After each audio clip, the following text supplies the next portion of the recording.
2025 Oscars just passed. Now, let's be clear, movies are my happy place. So, this is one of my favorite times of the year.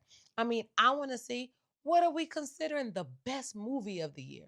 Who was the best actress? Who was the best supporting actor? I love seeing what the Academy considers the best performances, even if I agree with it or not.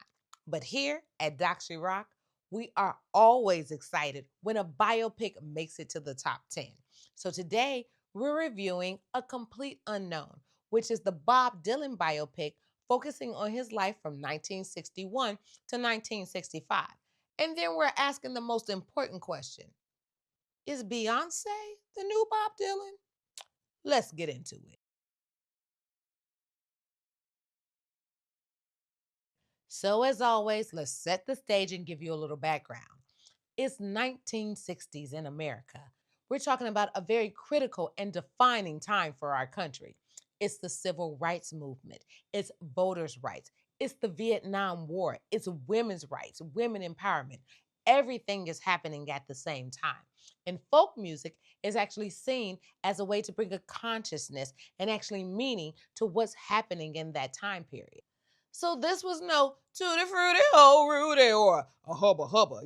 Ooh, that was an Elvis impression gone wrong. But folk music was known to bring messages of anti-government, social change, and focus on resistance. A lot of times, it really focused on the artist, the message, and a single guitar. Insert 19-year-old Bob Dylan, straight from Minnesota into Greenwich Village, New York. And this is where our story starts. So, A Complete Unknown. Despite it being a biopic about Bob Dylan's life, I would consider it more like an ensemble cast movie. Why? Because it really focuses on, yes, the interpersonal relationship, and we really get to see into Bob Dylan, but also how some key relationships help him get started and how they shaped him into being the rock and roll legend that we know him to be. Bob Dylan is played by Timothy Chalamet. We know him from Dune and Wonka. And then we have Monica Barbero as Joan Baez.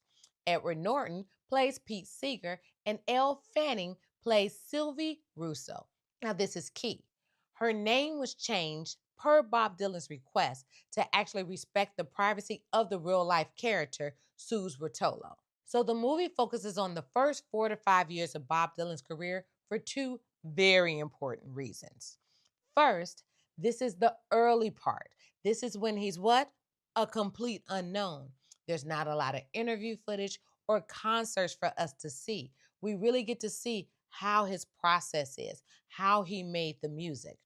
Also, this is when he makes one of the most critical decisions of his career when he goes from folk music to rock and roll. The other reason why this focuses on this time period is because Bob Dylan is still alive.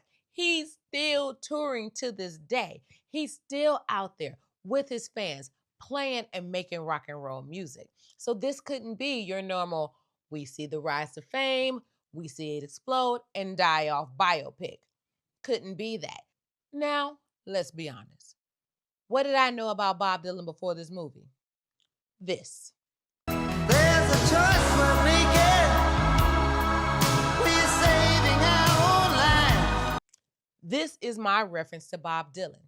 Yes, I knew the name and I knew the popular songs Knocking on Heaven's Door, Like a Rolling Stone. But I have to say, I went into this movie as a blank slate.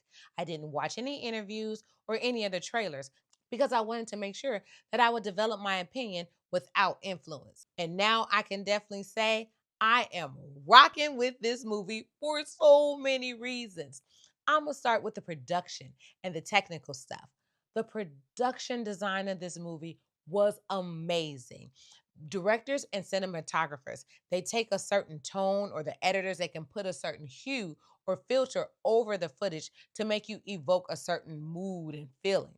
So this movie, as you watch it, you'll see everything has a level of browns or yellows or tones to the look of it.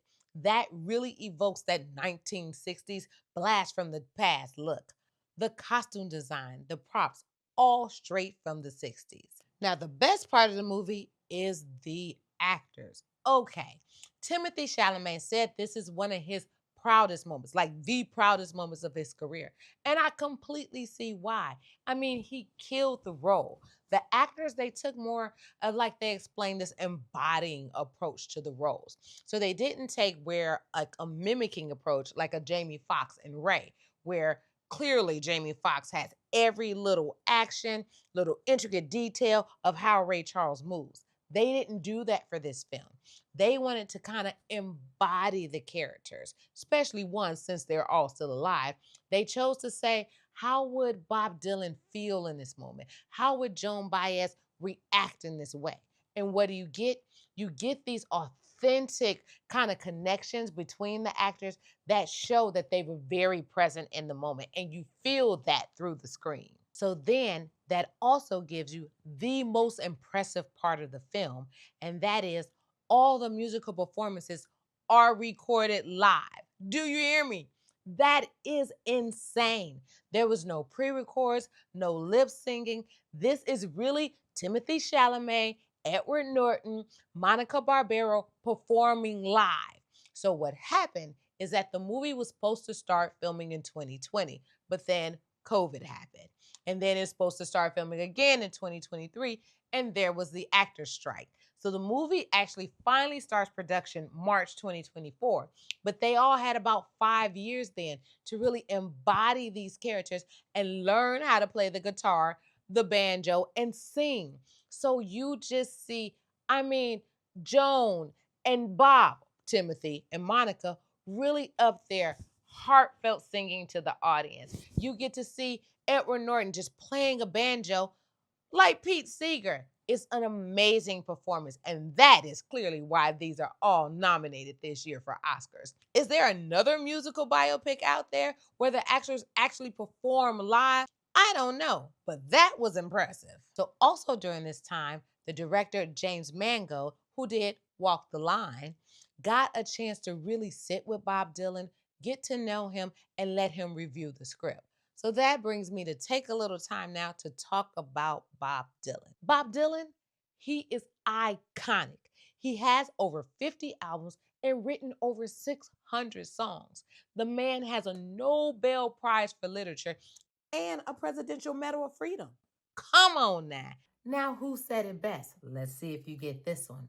Genres, they're a funny little concept. Yes, they are. In theory, they have a simple definition that's easy to understand, but in practice, some might feel confined. Come on, Beyonce. That's the whole point here, right? Bob Dylan did not want to stay boxed in to the folk music genre. He wanted to express himself, and all hell broke loose in the folk music world at the time. Now, Beyonce, with Cowboy Carter, she stretched her creativity, went into some unknown territory in country music, and got outside the box. This is why it might be a stretch, but if you ask me, Bob Dylan and Beyonce have a lot in common. Bob Dylan was known as elusive. He didn't really let you in too much. And I have to say, we only see a curated life from Queen Bee. I'm a real Beehive fan, but I really enjoy the fact that they protect their art and explore their creativity in ways that we are just all appreciative of and benefit from as true fans of their music. So there are our thoughts about A Complete Unknown.